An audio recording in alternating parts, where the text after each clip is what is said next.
Today on the Matt Walsh Show, in one of the most pathetic and cowardly displays we've seen in a long time, a comedian issues a lengthy written apology for taking a picture with Dave Chappelle. What can we learn from this sad spectacle, if anything? And is it time to stop our obsession with taking COVID tests? The Florida Surgeon General thinks so. Plus, a school district in Virginia stops grading homework assignments in the name of racial equity, and an NFL player storms off the field in the middle of a game because, but what we're told by the media is he's really a victim in the middle of a mental health crisis. Is anybody responsible for their actions anymore, or is every bad thing just the result of poor mental health? We'll talk about all that and more today on the Matt Walsh Show.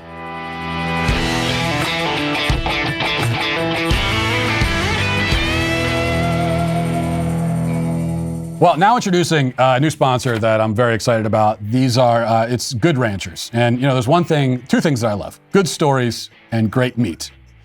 And one such company that has both a great story and fantastic meat is Good Ranchers. We'll figure out how to start this copy at some point, but we're just going to go with it right now.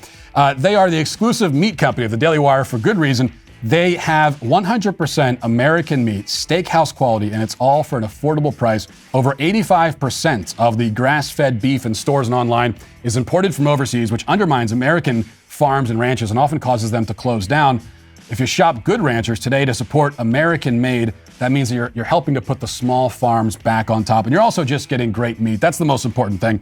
Plus, you can use my code, which is Walsh, for $30 off. That's the biggest first purchase discount code Good Ranchers has ever given out, which means that there's never been a better time to buy. You can support American farms and ranches and get delicious T-bones, gourmet burgers, ribeyes, and more mouth-watering cuts in the process. Visit goodranchers.com/Walsh or use code Walsh at checkout to get $30 off any one of their variety boxes. So visit goodranchers.com/Walsh or use code Walsh at checkout to get $30 off any of their variety boxes. Visit, again, goodranchers.com/Walsh today to save 30% off on your box delivered straight to your door today. You know, it's always good to have positive role models in life, but in a country where those are often hard to come by, it seems like sometimes you have to settle for negative role models. And the useful thing about a negative role model is that he can show you exactly how not to respond in a given situation, which will also tell you exactly how you should respond. Now, he's providing a roadmap in his own way, and that's the great service that cowards provide for all of us. And that's why we should be grateful in some ways to leftist comedian Patton Oswalt today, who over the course of the past 2 days has unwittingly offered himself as a prime example of everything you shouldn't be and shouldn't do as a man or simply as a human being. So it all began, it began shortly after Oswalt was born, I guess. It takes a lifetime to make cowards of this quality, but we don't have time to go back that far. So we'll start this week, just a few days ago, when Oswalt was performing at a comedy club, apparently in Seattle.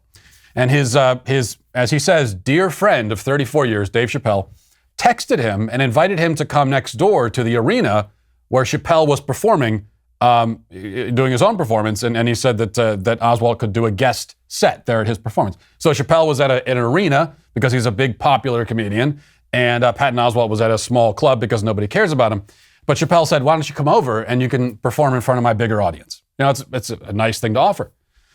Now, why did Chappelle offer that? I guess Chappelle was angry with his audience that night and wanted to punish them by subjecting them to Patton Oswalt. I don't know. We can't be sure exactly, but Oswalt took him up on the invitation, and later that night, he took a picture with Dave Chappelle and posted it to his Instagram. But the rage mob didn't like that. The trans bullies and their lackeys decided that Patton Oswalt shouldn't be friends with Dave Chappelle. Why? Well, of course, because Dave Chappelle has opinions about gender that are pretty liberal, actually, all things considered, but still slightly out of lockstep with the orthodoxy of the day. So he's a heretic. Now we should remember, he's just barely a heretic. His opinions about gender are still, by the standards of like 10 years ago, are pretty radical far left. But by the standards of today, they're, maybe moderate at best. And that means that nobody can associate with him. The rage mob, the trans mob, the raging trans mob yelled at Patton Oswalt for daring to continue a friendship with a man that he's known for 3 decades. I mean, and how dare he, really? Oswalt didn't even ask the strangers on the internet for permission before choosing to continue his association with this person. And they were stunned by the insult, and they let him know it. And so, of course, what does Patton Oswalt do? Well, he apologizes profusely and at length, complete with a photo of him sitting ruefully at his desk, like a child in timeout, hoping that daddy isn't mad at him anymore. Here was his follow-up post on Monday after desperately explaining how he ended up in the proximity of Dave Chappelle and trying to justify his decision to be photographed in the heretic's company rather than simply stoning him to death on the spot and setting his corpse on fire, as a true ally would have done. Oswalt says this: "We, Oswald and Chappelle, 100% disagree about transgender rights and representation. I support trans people's rights, anyone's rights, to live safely in the world as their fullest selves. For all the things he's helped me evolve on, I'll always disagree with where he stands now on transgender issues. But I also don't believe a seeker like him is done evolving, learning.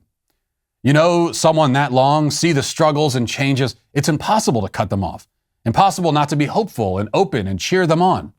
Also, I've been carrying a lot of guilt about friends I've cut off who had views with which I couldn't agree or changed in ways I couldn't live with. Sometimes I wonder, did I and others cutting them off make them dig their heels in deeper? Fuel their ignorance with a nitro boost of resentment and spite? I'm an LGBTQ ally. I'm a loyal friend. There's friction in those traits that I need to reconcile myself and not let cause feelings of betrayal in anyone else. And I'm sorry, truly sorry, that I didn't consider the hurt this would cause, or the depth of that hurt. I've been messaging a lot on IG today, and the back and forth has really helped guide me in the writing of this.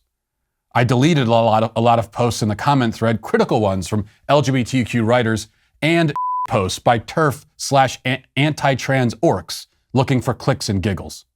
I wanted a nice comment thread about the pic with my friend. Ugh.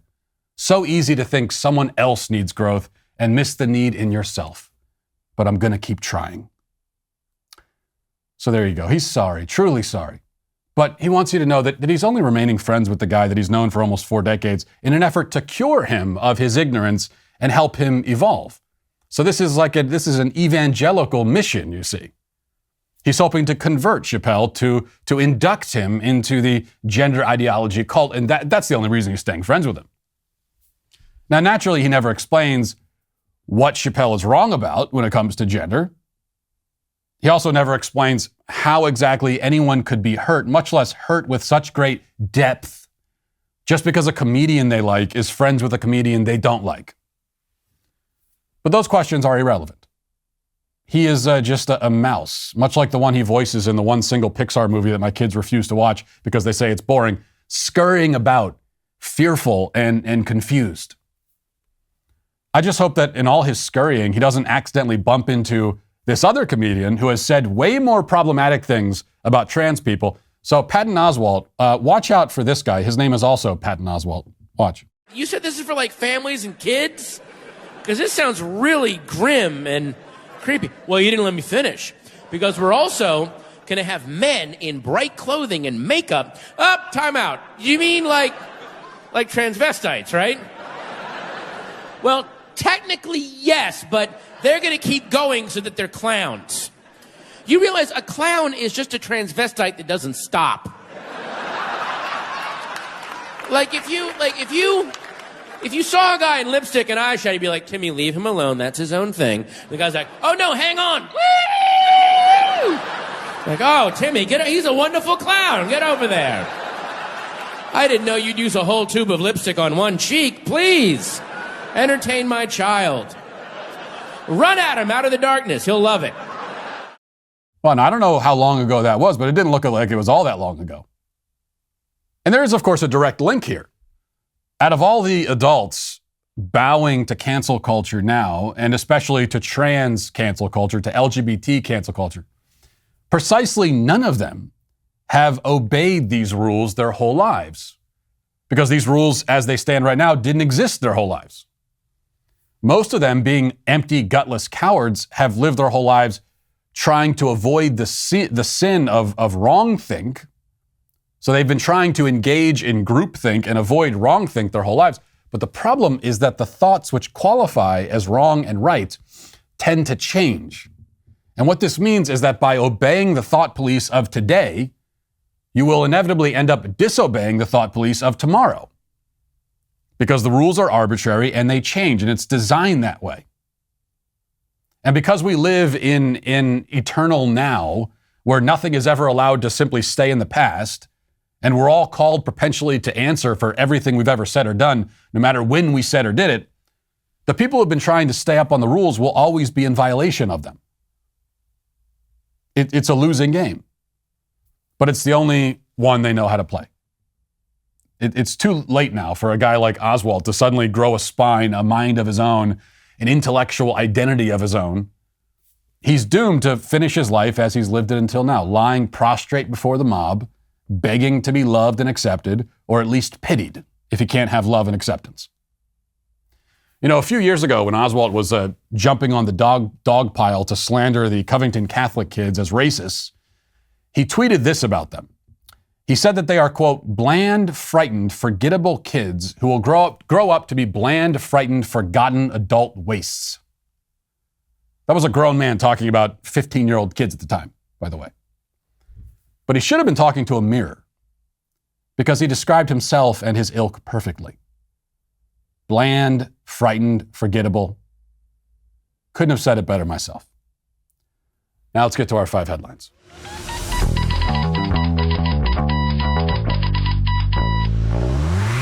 I'm such a pushover, I have to tell you. My daughter has been begging me for months now. She's 8 years old. She's been begging me for months now to get her ears pierced. And for some reason, she really wants to have needles stuck in her ears and then hang ornaments from them. And hang ornaments from the wound. I don't really understand that desire, but especially coming from someone like my daughter has zero pain tolerance, like zero. She stubbed her toe yesterday, and I ran into the room because it honestly sounded like she was being stabbed. And yet somehow she wants to have this done to her. I don't know why. And she's been begging me, and I keep saying no because you're too young, and you don't need to do that, and just stop it. We're not doing that. And my wife has been conspiring with her to convince me because she thinks my daughter's old enough. But I've stood firm. I've said, maybe when you're 16 or something, you get the ears pierced. And then 2 nights ago, I noticed a crumpled up piece of loose leaf paper in the kitchen. And then I opened it up, and it was a note from my daughter that she had written. And it said, "Please, Daddy, can I have my ears pierced? I love you."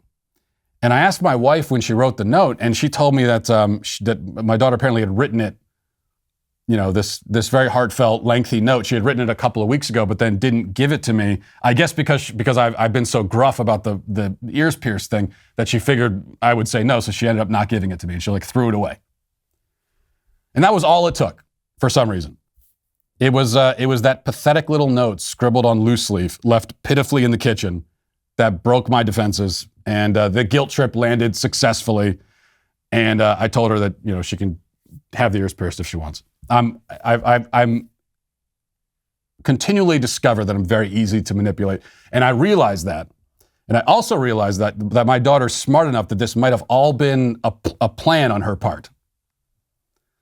Because what my kids have started to realize is that if you want to get if you want to get something from me, whining is never the way to do it. But to just sort of suffer in silence in that kind of pathetic, pitiful way that kids do, that's what will get me. And then you end up getting everything you want. All right, we'll start with this. I think this is important. Florida's Surgeon General, Joseph Ladapo, is talking about moving away from testing. And we'll play another clip in a minute here, but this has the media, of course, very upset because everywhere else in the country, they're testing everybody every 30 minutes. Every time you go into another building, you got to take a test. When you wake up in the morning, you got to take a test. You go to work, you got to take a test. If you have a runny nose, take a test. If you don't have a runny nose, take a test. And that's the general strategy, and that's why they're running out of tests everywhere, and it's hard to find the tests. People are hoarding them and everything. There are all these really pathetic people in media that over Christmas were tweeting pictures of boxes of tests that they got as Christmas presents, and they were so excited about it. But in Florida, as they have been doing from the beginning of all of this, they're taking a different approach. So here's the Surgeon General saying that we need to get away from what he calls this testing psychology. We're going to be working to unwind the sort of testing psychology that our federal leadership has managed to, unfortunately, get most of the country in over the last 2 years. We need to unwind this testing sort of planning and living one's life around testing. Without it, we're going to be sort of stuck in the same cycle. So, it's really time for people to be living, to make the decisions they want regarding vaccination, to enjoy the fact that many people have natural immunity. Time for people to start living. Well, that seems like reasonable advice now that we're going into year 3 of this, and maybe 3 years later, it might be time. Maybe now, 3 years into this, you can finally start living your life. That's the way that I would look at it. A few thoughts on this, but first, here is CNN's TV doctor. This is, I don't know this guy's name, doesn't matter. Their TV doctor explaining why this is completely wrong and horrible, and lots of people are going to die if we get away from the testing psychology. Listen. Does he have a point? And if not, why? No. And in fact, it's hard to believe those comments came from the Surgeon General of one of the largest states in this country. And his words echo what the former president of the United States, Donald Trump, said in June of 2020 when he told a huge crowd in Tulsa, Oklahoma, that the downside to testing is that you find so many cases, and that he told his people to slow the testing down, please. Right? Mm-hmm. The problem isn't that testing is finding people who are fine. The problem is that we don't have enough tests. And that if we're looking to do, and I completely agree with Dr. Offit, to keep our schools open, one of the major things you would do is test even more. To find people, find kids, find teachers who are positive, isolate them for a few days, and keep the rest of the school open. The problem is that when you have so much virus in the community, and you're trying to keep businesses open without testing, you're allowing the virus to continue to spread unabated. So, if anything, we need to do much more testing, not bury our heads in the sands of Florida and hope for the best. Oh, less testing. We need more testing. If everyone's getting tested 3 times a day, make sure we test them 5 times a day. Here's my recommendation. This is my non-medical recommendation as a non-medical expert. If you have tests, just throw them away. Live your life. Here's the strategy. It's actually really simple. And this is basically how people operated for most of human history up until 3 years ago. If you're sick, then stay home. And if you're not sick, then go about your business. It's really as simple as that. You don't need a test to confirm. Over the Christmas break, I'm seeing some of these news reports about people standing in line. If they can't get the rapid test, they're standing in line for hours in the cold. I mean, you're standing in line for hours in the cold to find out if you're sick. You might not have been sick, but by the time you get to the front of the line, now you are. The thing about being sick is that usually it's pretty clear when you're sick. You have symptoms. You don't want to leave the house. You have a fever. I mean, these are the things you're looking for. And let's say you have a cough and a fever and you're feeling miserable and all the rest of it. But it could be COVID. It could not be COVID. Who cares whether it's COVID or not? Just stay home. Drink lots of fluids. Try to eat well. Get a lot of rest. This is how people have been responding to sicknesses of this type for thousands of years. And if you're feeling okay, then go about your business. I mean, this is obviously not sustainable. We have been sustaining it for 3 years and paid an enormous price for it. And this is not sustainable in the long term. It's already been in the long term. This is not sustainable on a permanent basis. Where, anytime someone has a case of the sniffles, we got to test them. And if it turns out that they have this virus, which is especially now with Omicron, is extremely mild for almost everybody, now they got to stay home for, 5. Well, now the CDC says 5 days. Before it was 10 days. And over the last couple of weeks, they said, we know we said 10 days, but actually more, it's 5 days. Where did that change come from? Was there some sort of scientific breakthrough? Did they make some kind of discovery in a lab somewhere that let them know that actually you only have to isolate for 5 days? No, this was a political decision. It was also a practical decision. It's just not practical to tell people to stay in their homes for 10 days because they have the sniffles. Especially if, as it turns out, people can get the virus more than once. And most of the time it's going to be very mild, but so what? Multiple times a year potentially? You got to stay home for 2 weeks when you're hardly sick at all? So they made that change just for practical reasons. And that's why I feel like we're fully justified in for practical reasons. That's what this is about. It's about being able to live a life. For practical reasons, we just say stop testing. If you're sick, stay home. It's not that difficult. All right, here's another thing that's not difficult, and that was obvious to most of us. We talked yesterday about how many of these common sense observations that many of us have been making for years have very slowly now been endorsed by the media. People in the media who would have shouted us down and did shout us down for years for saying it, now they're saying the exact same thing. So here's the headline from CNN, and it's a question. They're not quite ready to make a statement yet, but it's a question, and they're saying, can weight loss help protect against COVID-19? Can it? I don't know.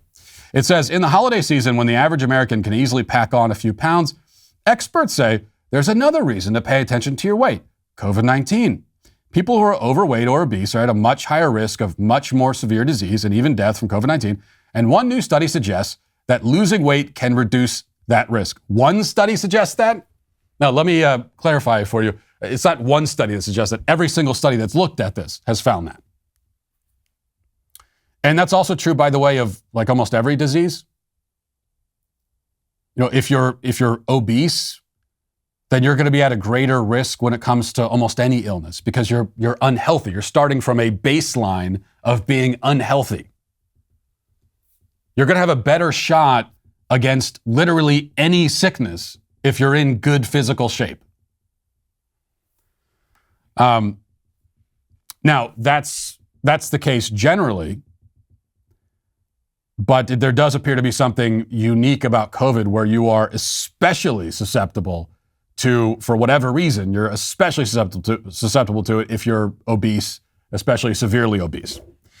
So it says, the obesity epidemic has been a threat to Americans' health for years. It's the second leading cause of preventable death after smoking. One study found that 30% of COVID-19 hospitalizations were in people with obesity. And then it goes on. But there's no reason to keep reading it really because this is something we've already known. But you're not allowed to talk about it for a number of reasons. One, of course, we know it's the body positivity movement. And you're not supposed to make anyone feel bad about their body. And also, there can't be any element of personal accountability. Now, if we're talking about, personal accountability in the sense that we're yelling at people to go get vaccinated, that's okay. We're allowed to do that. But what we're not allowed to do is advocate for lifestyle changes. That's the big no-no. Because in our culture, your lifestyle is sacred. However, whatever style, the style with which you've chosen to live your life is a sacred thing. And if your lifestyle involves putting on 200 extra pounds of lard on your frame and walking around with it till it kills you, well, then that's, you are blessed for making that choice. That's the default reaction, which is why the left and the media has been so slow to point out that if you really want to protect yourself from COVID, lose some weight. I mean, if you're morbidly obese and you've been triple vaccinated, you're not helping yourself much. You're not helping yourself as much as you could be if you would just maybe hop on the treadmill, lay off the French fries, something like that. A little bit more on the COVID end of things. This is from a tweet from Carol Markowitz, who's a columnist for the New York Post. She says, New York State Department of Health warns that they don't have enough Paxlovid or monoclonal antibody treatment, and therefore white people need not apply. And then she links to the information sheet from the New York State Department of Health talking about the antibody treatments, which have been therapeutics that have been very successful in treating people who are infected with COVID. But they're running out of supplies.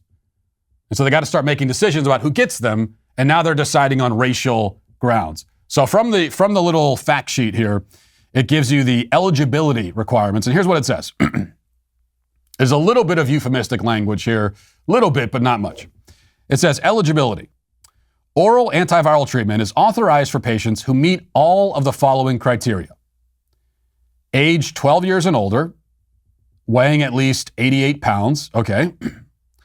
Test positive for COVID-19. That makes sense. Have mild to moderate COVID symptoms. All of this makes sense so far. Able to start treatment within 5 days of symptom onset, because if you start it too late, then it's not going to do you much good. And then have a medical condition or other factors that increase their risk for severe illness. What kind of medical conditions are we talking about? Non-white race or Hispanic Latino ethnicity should be considered a risk factor, as long-standing systemic health and social inequities have contributed to an increased risk of severe illness and death from COVID-19. So I said that there's some euphemism here, but actually not really. This is from the New York State Department of Health explicitly saying that if you want to get this treatment, you have to have a non-white race. Singling out one race in a negative way and saying everyone but them.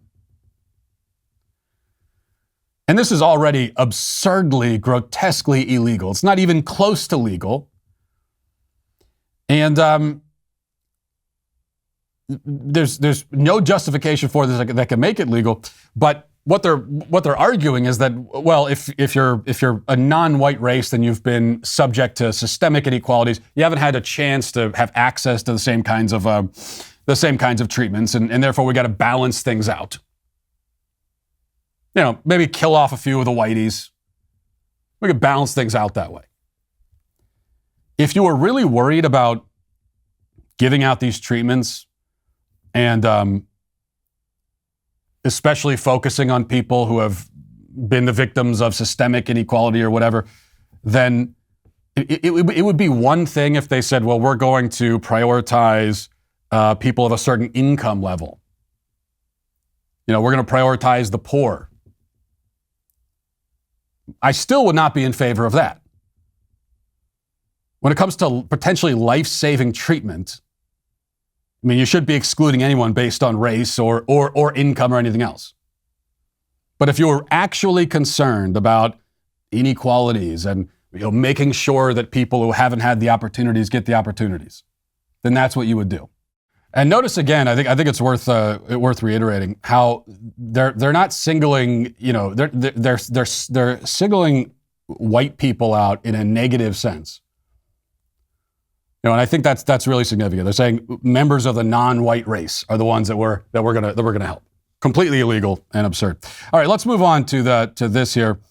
As we lead into the holy anniversary of the most sacred day of remembrance, which is January 6th, the media wants to make it clear that one person you may not remember or mourn on that day, and hopefully by now you've thought about what you're going to be doing on January 6th, and you're going to have a moment of silence, and hopefully you have, I know in my family we've got all kinds of activities planned for that day, because this is now our most sacred day. But while you're doing that, the one person you're not allowed to think about or mourn or remember is, of course, Ashli Babbit. Even though Ashli Babbit was the one person killed directly by violence on January 6th, it's just that it was violence from the Capitol Police towards her. Now, you could mourn AOC instead, for example, who wasn't killed, but almost died of fright when she found out that some people were trespassing in a building next door. But Ashli Babbit doesn't deserve our sympathy. And the media makes that clear. And now they've begun publishing hit pieces about this woman who's been dead for a year. And there have been multiple articles like this, but here's one from the AP. It says, if I pull this up, it says, Ashli Babbit, a martyr? Her past tells a more complex story. And it goes on to, it's a long story here, mostly dealing with kind of like a love triangle that Ashli Babbit was involved in. It says, the first time Celeste Norris laid eyes on Ashli Babbit, the future insurrectionist, had just rammed her vehicle 3 times with an SUV and was pounding on the window, challenging her to a fight. Norris says the bad blood between them began in 2015 when Babbit engaged in a months-long extramarital affair with Norris's longtime live-in boyfriend. When she learned of the relationship, Norris called Babbitt's husband and told him she was cheating. And then she showed up and they got into a fight. And that's basically it. That's the dirt they dug up on Ashli Babbit. After a year, the dirt is that she had an extramarital affair and then got into a fight with her lover's girlfriend or whatever. Now, think about the fact that the AP thought it was worthwhile printing this because Ashli Babbit is supposedly being presented as some sort of martyr, which by the way, she's not. I haven't heard anyone really do that. I haven't heard anyone say that Ashli Babbit is a martyr. I haven't seen anyone, there aren't any monuments or, as far as I know, statues being built to her. I haven't heard anyone suggest that there ought to be. I haven't seen any murals anywhere or anyone argue that there ought to be murals of her. Okay, we're not renaming streets Ashli Babbit Lane. We're not talking about renaming buildings and schools. There's not even any legislation, the Ashli Babbit Act. That's what happens when you make a martyr out of someone. And that's, of course, exactly what they did with George Floyd. And yet, with Ashli Babbit, we get, as I said, multiple articles talking about, I guess, this one incident from her life. While George Floyd, who literally is being presented as a martyr and a saint, basically a canonized saint in the secular church of leftism, where are the articles about him forcing his way into a woman's home at gunpoint and robbing her? The fact that he was a serial felon, a drug-addled, violent man. Is that now relevant? Are we allowed to talk about that finally? Or Dante Wright, as you've heard many times on this show. Really a violent psychopath, sociopath. I don't think you could think of or name a single BLM martyr who was not guilty of far worse things than Ashli Babbit. And yet, of course, with every single one of those people, if you're to talk about any of that, you'll be told that, well, what do you do? That's had nothing to do with anything. That doesn't justify, right? Isn't that the line you always hear? I know I've heard it a million times, especially with Dante Wright. Even though he did all of these terrible things, he shot a kid in the head, paralyzed him for life, robbed a woman at gunpoint, carjacked somebody. What I am continually told is that none of that is relevant because that does not justify him getting shot in the moment during that traffic stop. You know, Kim Potter didn't know about most of that, and none of that is relevant. So if Ashli Babbit rammed her car into someone and got into a fight over a guy, even if she was kind of a nutcase, whatever, how does that justify her being shot by a Capitol Police officer when she was unarmed? And she was crawling into a window. And it seems to me that this is a small woman and a large man. Nobody else fired their gun. None of the other Capitol Police officers, some of them now after the fact have gone on CNN and they talked about it was a war zone and they've been traumatized by it. But in the moment, none but that one thought that the situation had gotten to the point where it was justified to use lethal force. How does any of this vindicate that, is the question. Of course, it doesn't at all. All right, this is from the Daily Wire. It says, Arlington County, Virginia recently introduced a proposal for a new grading system based on the idea of equity that would allow an unlimited number of retakes on assignments, ban extra credit, and would block grading on homework assignments, according to Fox News. In response, numerous teachers from Arlington slammed the proposal, saying that it would essentially give children a free pass and dramatically reduce the quality of education in the county. Proponents of the new system claim that having certain standards, like having late penalties in education, often harms poor children who may not have access to resources necessary to complete assignments on time. This is always tough for me, especially when it comes to these changes to the way we approach homework. Because I actually agree that, forget about grading homework assignments, I don't think that there should be homework assignments at all. And we're seeing more and more school districts, they're moving away from homework, or they're giving out homework, but they're not grading it. And if you're not grading it, then effectively, you might as well not be giving it out at all. And I agree with that. I think that's the right move. It's just that they're doing it for all the wrong reasons. And that's the problem. It's got nothing to do with racial equity whatsoever. Okay, it's not like non-white children are more impacted or victimized by homework. That's something that children of all races have been suffering for decades. But I don't like it as a policy because I happen to think, I think that the time that kids spend at home with their families, that time is important. And if they're going to public school, they already spend way too much time there in that government building, doing what government employees tell them to do, allegedly doing what they're told to do anyway. And once you go home, that's time with your family. So I don't like the idea of the school system intruding on that time at home. You've already got the whole idea. I could say from experience, as most of us can, 95% of the homework assignments you're given anyway are just busy work. The teachers give it to you because that's what you do. You give homework assignments. And they figure, well, you're leaving, you're going to have a few hours at home, we might as well give you more stuff to do. But the kids are there for 6 to 7, 8 hours a day, if not longer. You need to be able to provide them a complete education within that time. If they're there for 7 hours a day, 5 days a week, 9 months a year, for 12 or 13 years, that should be enough time while they're in the building to provide them with a quality education and to get all of your lessons in. And if you can't, then you got to start looking at how you're spending that time. My favorite thing when I was a kid is you'd have these classes where you do almost nothing in the actual class. Like you'd watch movies. I still remember I took as I've mentioned before, I took 3 years of Spanish. I still don't know a word of Spanish. I know how to say bench in Spanish. That's the only thing I know how to say. Or bank. I still haven't figured out which one it is. Banco. But in one of my Spanish classes, we spent, I think it was maybe 2 weeks watching the movie Selena with Jennifer Lopez. And that was our lesson plan, was just to sit there and watch the movie Selena. But then she would still send us home with homework to do once we got home. And I can remember even as a kid thinking, well, we're in the class right now. Why not turn the movie off and we'll do this here and then I can go home and just be home.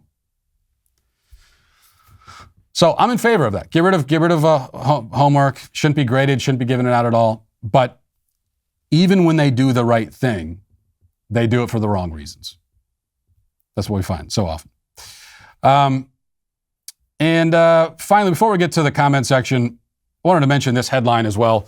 Deadline reports Spiderman No Way Home is now the 10th highest grossing movie at the box office with $610 million, probably more than that. This is a few days old.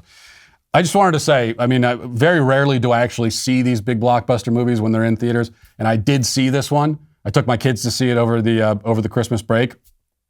And a couple spoilers here.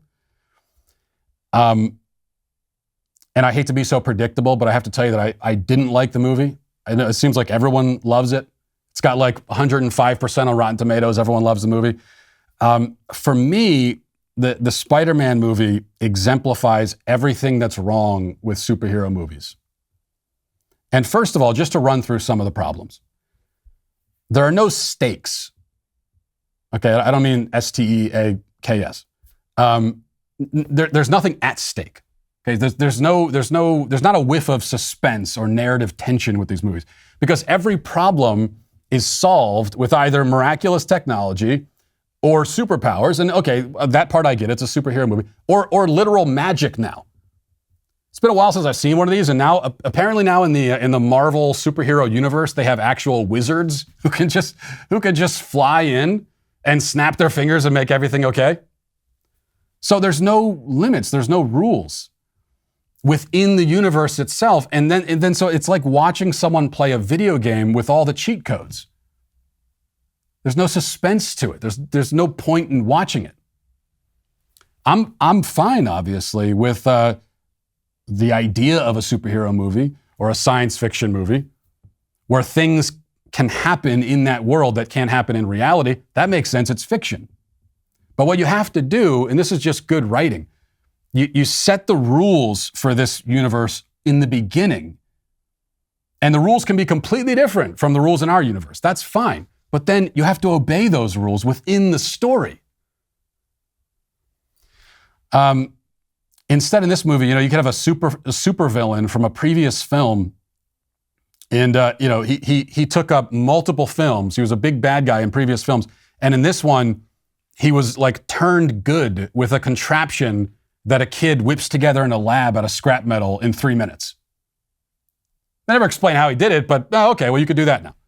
And if that doesn't work, a wizard can fly in and brainwash the world. Then there are multiverses and time warps, and you can go back in time and forward in time. All of that can be utilized if the narrative requires. If the writers write themselves into write their backs against the wall, and they need to get out of a tough pinch, well, just go to a different universe, bring a wizard in, whatever you have to do. And then you have like a superhero can stop a train or something with one hand in one scene. But then in the next, he could be knocked unconscious with a simple punch to the head. Doesn't make any sense.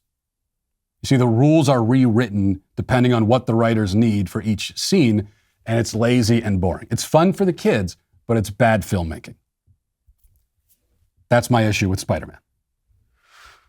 But the kids did enjoy it. Now let's get to the comment section. Do you know their name? They're the Sweet Baby Gang. This is from Elizabeth. Says, I've been missing the show so much, I've been going back and rewatching old episodes. Well, that's a mistake, Elizabeth. The old episodes suck. Andrew says, how come no DW host is talking about Joe Biden's repeating and agreeing with "Let's go, Brandon"? Yeah, that's a shame that we missed that, but it feels like so long ago now, there's not much to say about it that hasn't been said a million times. That's one of the problems with living in the internet age, is that the moment something happens, it's 24 hours later, everything that you could possibly say about that event has already been said. And in this case, it's been like a week and a half, but it was funny. There we go. There's my analysis of that whole situation. And also it is very troubling once again that we have a president who clearly has dementia and has no idea what's going on and all of that. Vin JK Diesel says, Matt, I would like you to call the new variant the candy corn variant. That would really make my day. Oh, omnicorn, candy corn. I will take that joke suggestion under advisement. I'll think about it. Thank you for that. S.D. Falco says, Matt, you're forgetting about Willie Nelson as, I guess, one of the most beloved Americans, or a universally beloved American. Great show. I missed you when you were away. Happy New Year. There are a few people suggesting him. We're talking about who are the universally beloved Americans that are left, even if we're, I'm counting Alex Trebek, even though he wasn't an American. Now that we lost Betty White, we lost John Madden in the same week. We lost Norm Macdonald in the same year. Alex Trebek. And I think as far as I can tell, Dolly Parton and Denzel Washington are the two we have left. That everyone seems to like both of those people. A couple other suggestions in the comments: Willie Nelson, and then also Bill Murray was probably Bill Murray. You could put it there. Willie Nelson, I don't know. I think the weed thing might preclude him from being universally loved. He's probably too associated with that. And so I'm not sure that he makes the cut. I don't know. Another comment says, I think you're missing the point of the Marriage Requires Amnesia article, Matt. The article was not about her hating her husband, but rather about how she loves her husband in spite of his annoying habits. The article ends with her saying that she loves her husband and that she'll stay with him forever. In an age where people get divorced the first time they hit a bump in the road like Honor Jones did, the message that life with a spouse and kids, while aggravating on a daily basis, is worthwhile in the end is very important. Yeah, if that was the message, it would have been a great article. But that wasn't the message. She literally said that she hates her husband. And especially when you're a writer and you're writing for a major publication, the words you use matter. And that word hate really matters. So I said that yesterday. If all we're talking about is anger and how, look, sometimes there's anger in a marriage. And so it's an article about how do you work through that anger and love your spouse in spite of that. That's fantastic. Many articles, many books have been written on that subject. But there's obviously no place for hatred in a marriage, which is what the article was about. And Tercio says, Matt, you probably used too much butter for the cookies. That's why they melted when you bake them. Cookies are like humans in that way. If you add too much fat, they lose their shape. You're supposed to use butter for cookies? That was probably my problem. I think I just took some flour and water and I threw it in the oven. I think that probably, thinking back on it, maybe that was the issue. As you know, the Daily Wire has led the charge to sue the Biden administration for his vaccine mandates, and now we're taking it all the way to the Supreme Court. This Friday, the Supreme Court will convene to hear arguments on the legality and constitutionality of the mandate, which means this week is going to be huge in our fight against medical tyranny. We have already over 1 million signatures on our Do Not Comply petition, but we want to get even more. We're greedy. So you can help us send a message loud and clear and head to dailywire.com/do-not-comply right now. Add your signature to the petition if you haven't already. We're counting on you to help us put a stop to this absolutely disgusting and tyrannical federal overreach. Go again to dailywire.com/do-not-comply. Now let's get to our daily cancellation. On Sunday, for the first time in well over 30 years, something interesting happened during a Jets game. The fascinating spectacle didn't take place on the field of play, but on the sidelines where Tampa Bay Buccaneers wide receiver Antonio Brown decided to quit in the middle of the third quarter. He took off his shoulder pads, ripped off his shirt, pranced off the field while his team was still playing, and at that point, they actually were losing to the Jets. And you could almost excuse this behavior if the sheer shame of losing to the Jets is what drove him off the field. It would at least be understandable, but that doesn't appear to be the motivating factor. Now, there are conflicting reports about what led to his leaving the field. Brown's camp claims that the coach told him to go into the game, but Brown refused because he had an ankle injury and couldn't play, and then the coach cut him on the spot. That's what they're saying. The coach disputes that version of events. It's important to note here that Brown is a liar. He's a horrible teammate on literally every team he's ever played on, and he has a history of quitting on his teams, all of his teams. He's quit on all of them. So there's no reason to believe his version. Also, here's how it looked as he left the field. Watch. Very odd situation. Antonio Brown boiled over, very upset on the sideline, took off his shoulder pads. Mike Evans, O.J. Howard trying to convince him to keep them on. Obviously, they were unable to do so. He tossed his shoulder pads, stripped off his shirt and glove, threw those into the crowd, then ran across the field while the teams were still on the field, giving the crowd a peace out sign. I'll let you know when we hear something official on his status. You know, you don't normally expect a guy with a crippling leg injury to dance and do jumping jacks as he's leaving the field. So no, I think he simply quit on his team in the middle of the game. That much is obvious. The Bucs did go on to win by 4 points, although morally speaking, beating the Jets by 4 points is equivalent to losing by 10 to a real NFL team. But in any case, the head coach of the Bucs announced in the post-game press conference that Brown was no longer on the team. Meanwhile, Brown took a private jet back to his house in the middle of the game. And when he got back to his house, he released a rap song. Now, I know you may be worried that I'll play the song for you, but you should know that I would never waste your time like that. Just kidding. Of course I will. Here it is. I'm from the pit, not the palace. I'm kind of stylish. Lifestyle lavish. Jump in the coupe with no mileage. Run it. Style it. I'm from the pit, not the palace. I gotta run it. Style it. Hit on the gas, make it growl it. Jump in the coupe with no mileage. Well, there's no question that the man is a poet. Maybe there's a little question, mostly because nobody knows what he was saying there. It sounds like he was rapping with 10 Jolly Ranchers in his mouth. But artistry aside, as an athlete, Brown's career is finished, as it should be. He's an egomaniac, he's a crybaby, he's a quitter. He abandoned his team in the middle of a game. And that's the cardinal sin in sports, to quit. Or it used to be. But that was before the era of Simone Biles, when quitting athletes are now viewed as heroes, or at least as victims who deserve our unending sympathy. And so that quickly became the narrative in this case also. The AP published a piece with this headline about Antonio Brown. It says, Antonio Brown's mental health is no joke. Internet commenters were chastised for daring to make jokes about the whole situation. Quote from the writer Rob Maddie, he scolds us, quote, Brown's mental health is no joke to be trivialized by a meme. Yeah, I mean, you heard his rap song. This is a tortured artist we're dealing with.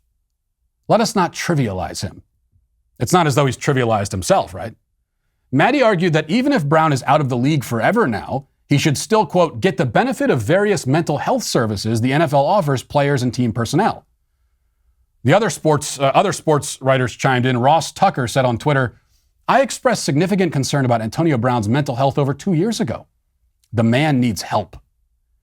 And then writer Bakari Sellers tweeted, Antonio Brown is unstable and needs mental health treatment. The league doesn't care as long as he runs routes and catches passes. Without immediate help and no football, bad things could happen. Someone needs to wrap their arms around him. Now, this again is a grown man we're talking about. Someone needs to wrap their arms around him?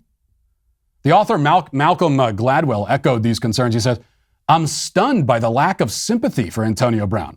He's clearly struggling. Is this how we treat people who are going through difficult times? Struggling. The poor dear. The poor multimillionaire athlete. How dare we be so callous to a person suffering through such a difficult time? You know, I just finished reading a book about the Donner Party, which of course is the group of 19th century pioneers who got stuck in the mountains on the way to California, and half of them starved or froze to death, and then their corpses were eaten by the other half. And needless to say, their whole experience was kind of a bummer, but it pales in comparison to the plight of a Tampa Bay Buccaneers wide receiver. I mean, no soul has ever suffered so much as him. On Monday afternoon, the media asked Brown's former head coach about the incident, and the questioning mostly revolved around this issue of poor Antonio's mental health. Listen. You've been someone that's expressed genuine care and concern for Antonio. How tough was it for you to see what happened yesterday and to make that call? Yeah, it's very hard. And I wish him well. I hope if he needs help, get some. And it's very hard because I do care about him. And was there any type of conversation with him before you made that decision post game? And was there any sort of mental health evaluation performed on him before he left the stadium? I have no idea. Mental health evaluation performed on him before he left the stadium? It's an NFL team. It's not Arkham Asylum. How would that work exactly?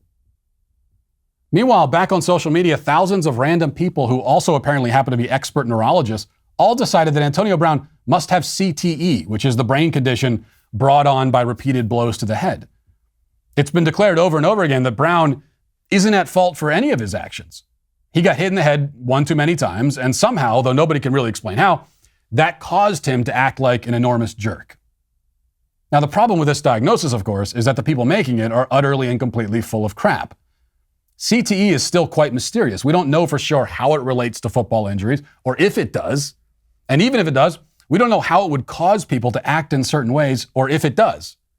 In other words, CTE is an excuse for Antonio Brown, a rationalization with no evidentiary basis, and which ignores the fact that Brown has been a selfish jerk for his entire career. It's not the compounded result of 10 years worth of concussive episodes. He's always been like this. So that is, again, an excuse. And the same can be said about the whole mental health angle in general. You see, all of this is part of the general effort by so many in our culture to remove agency from the individual, to turn everybody into victims, into patients, into sufferers. None of us choose to act in one way or another way. Rather, the actions occur, the choices are made, And we are the victims of the results if they don't go our way. It's like we're all constantly pleading insanity for ourselves and one another in the court of public opinion. Don't blame anybody for anything. All bad choices are the fruits of mental health problems. And blaming someone for a mental health problem is like blaming them for arthritis. And that's the attitude anyway, and it's totally ridiculous. There are crazy people in this world who cannot control themselves, who shouldn't be held morally responsible for their actions. But those people aren't playing in the NFL. They're sitting on park benches arguing with squirrels. You know those kinds of people when you meet them. They aren't mentally with it. They aren't competent. They can't care at all for themselves. That's not the case for Antonio Brown. It's not the case for most of the garden variety jerks and a-holes who get by on the mental health excuse these days. For them, the problem is not mental deficiencies, but deficiencies of character. See, we used to talk about and acknowledge things like character and virtue before we decided that all of the jackasses and schmucks in the world are actually mental patients. And in Antonio Brown's case, it's not difficult to pinpoint where his trouble really began. It begins with this. He's a pampered, coddled superstar athlete. And so at the age of 33, he's been a pampered, coddled superstar athlete for most of his life, going back to high school. And that means that he almost always gets his way. It means people bend over backwards to accommodate him and satiate him. It means they make excuses for him, just like they're doing right now. They give him more chances than he deserves, just like they're doing right now. My dad used to tell me that it's good to get rejected sometimes. It's good to fail because it builds character. And you have to learn how to deal with not getting what you want. But there are some people who have never had to learn that lesson. And they end up morally stunted as a result. It's called being entitled. It's not that complicated. Most people in our culture today suffer from this entitlement disease to one degree or another. A guy like Antonio Brown has it terminally. Except it's not really a disease because it's developed as a result of his own choices, his own moral habits. Again, it's not complicated. He's not a victim. And the more he's treated like one, the worse the problem gets. And that's why Antonio Brown, and also, of course, his army of enablers, are all today canceled. And we'll leave it there for today. Thanks for watching. Thanks for listening. Have a great day. Godspeed.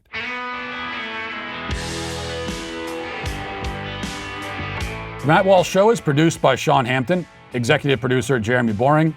Our supervising producer is Mathis Glover. Our technical director is Austin Stevens. Production manager Pavel Vodowski. The show is edited by Robbie Dantzler. Our audio is mixed by Mike Coromina. Hair and makeup is done by Cherokee Hart. And our production coordinator is McKenna Waters. The Matt Walsh Show is a Daily Wire production. Copyright Daily Wire 2022.